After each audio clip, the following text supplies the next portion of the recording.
Of course, it is 2025, and the Figge Art Museum has something to celebrate. Yeah, it's a big year because this year marks Figge's centennial anniversary, and joining us now is Figge Executive Director Melissa Moore.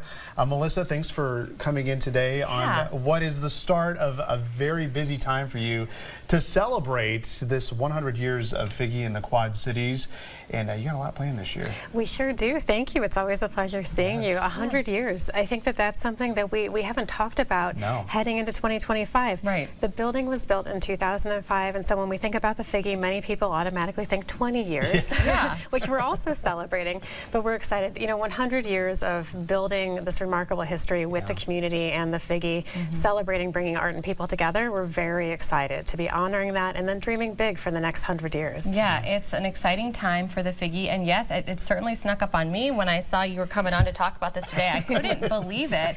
And you know, it's even more exciting when you go over a little bit of the history. So taking us back, Melissa, 100 years ago, and having that vision to think of what art would mean to this community that many years ago. No, it's remarkable. So Charles August Figge, not Figge, but Figge is actually the former mayor of Davenport. He did much throughout our community.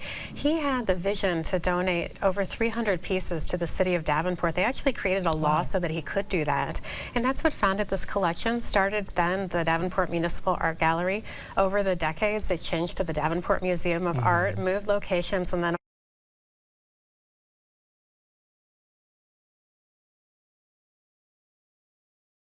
Figge Art Museum. The city of Davenport has transferred the care of that collection to us, and we're honored to continue to protect and preserve. Amazing. Yeah, you know, it started off as more than 300 works of art. Talk about the growth that you've seen in the works of art and how your collections have grown over the years. So many of the original paintings are what we would consider to be more traditional, and you'll see a number of them in the galleries. We're going to be highlighting a special exhibition with many of them later in the year, so stay tuned for that. But over the past few decades especially, we've been focusing on making sure we're striving toward equity in the gallery so that we're representing artists from across time and place that show diverse perspectives. And this is especially true with some of our contemporary acquisitions. Last year, we were able to acquire over 300 pieces of art in that year alone. Much of that thanks to the generosity of our community members. Yeah, absolutely. And so we're going to talk a little bit about the celebrations. So how is the Figge going to be celebrating 100 years throughout this year, 2025? So I would say everything as always centers on community and collaboration. And so many of the artists with whom we're collaborating are going to be hosting exhibitions that are unlike anything you've seen before. But at the center of our celebration is one very special collaboration.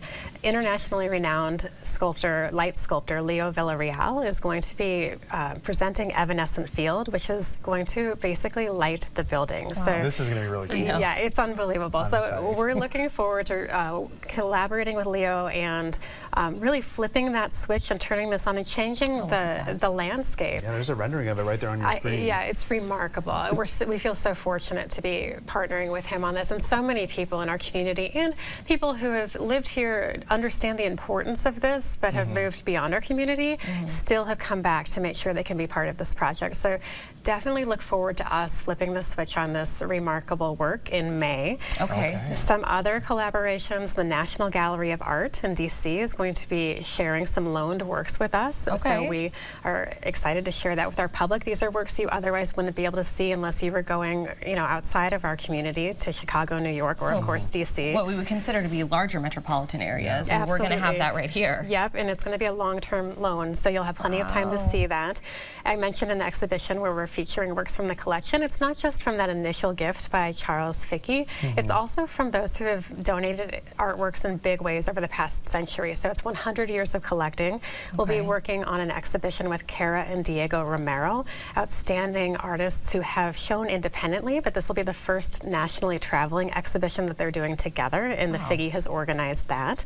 The John Deere has an outstanding art collection. I don't know that many people know about that. I'm excited that you do, but we have some of that on view. We've really deepened the partnership with John Deere so that more people in the community can have access to that, which of course is very important to them as well. It absolutely is. So yeah, we've got just a list of really cool things and exhibitions to come, many of them that you've mentioned. Now the light sculpture, that's an exhibition, is that underway right now? Not of course the unveiling of the lighting of the Figge, but people can actually see work by this artist. Correct. And so that exhibition, Interstellar, has in-gallery pieces that demonstrate the type of work that he's going to be doing for the larger building. And that's on view until February 23rd. We got to extend it a little bit. Okay, I was wondering. I'm like, I'm going to bring this up, and I hope that it's over. No, I'm so glad you did. It has been so popular, and I think it's really helped community members understand this different type of art. I mean, we're in 2025, and I guarantee Charles Figge in 1925 did not imagine that we would be doing artwork like this. I think you're right. But well, maybe another one that he wouldn't imagine. Mid-year, you guys are planning for an exhibition called Future Now: Virtual Sneakers to Cutting Edge Kicks. Yes. Which, you know what, we giggle and we laugh, but this is an art. It is. For a lot of people. Yeah. It's legit, and it's also incredible. Like, there's a whole culture around this form of art, and it's also accessible. We all have sneakers, right? Yes. And for some of us, they're cherished items.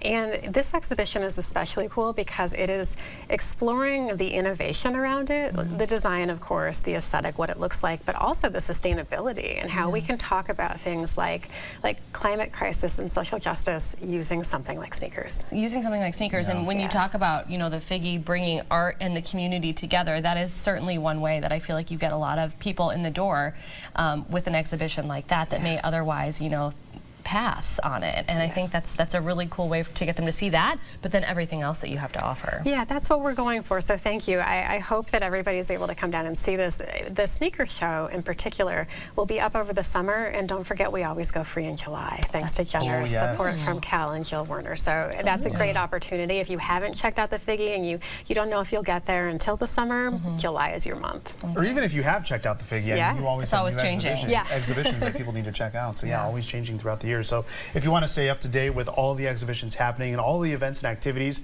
at the Figge Art Museum to celebrate 100 years, you can visit FiggeArtMuseum.com.